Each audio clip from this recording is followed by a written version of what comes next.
we're a small organization that's trying to help control overpopulation globally. Overpopulation is a condition of being populated with excessively large numbers. The scale of human population growth that we are currently familiar with affects biodiversity in a resoundingly negative fashion. The Anthropocene, the current geological period of the Earth, has been characterized primarily by the expansion and success of human species, hence the name, as well as by the widespread extinction of other species around the world. A loss of global biodiversity of epic and, in a sense, of unprecedented proportions. Population pressures reduce and fragment habitat health, diversity, and availability everywhere as humans modify the face of the earth to better suit our own needs. This destroys the homes and food sources for countless plants and animals.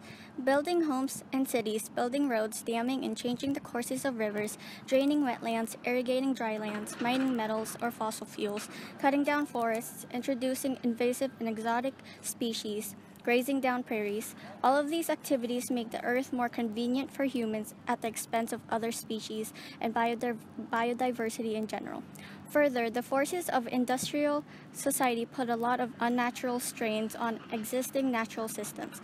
Chemical and synthetic waste or byproducts such as pollution in the water and air, fertilizer as direct addition to land, increased runoff into waterways as a result of a widespread increase in paved surfaces, noise pollution, etc.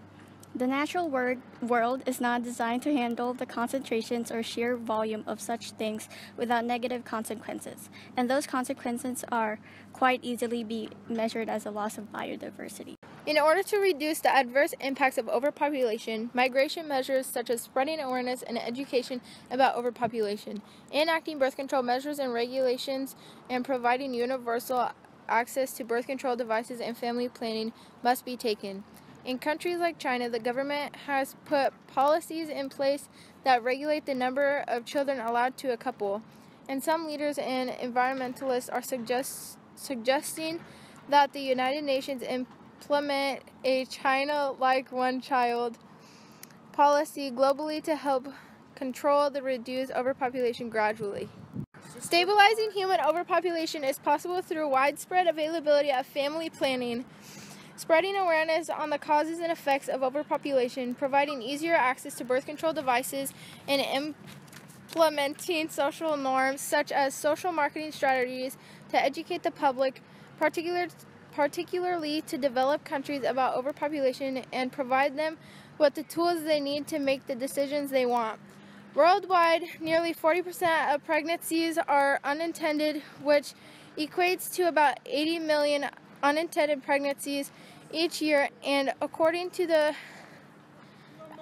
United Nations Population Fund and establishment, 350 million women in the poorest countries of the world either not wanting their last child or wanting another child or wanting to space their pregnancies but lack access to informed and affordable means to service and determine the size and spacing of their families. Even in the United States, in 2011, almost half of the pregnancies were unintended.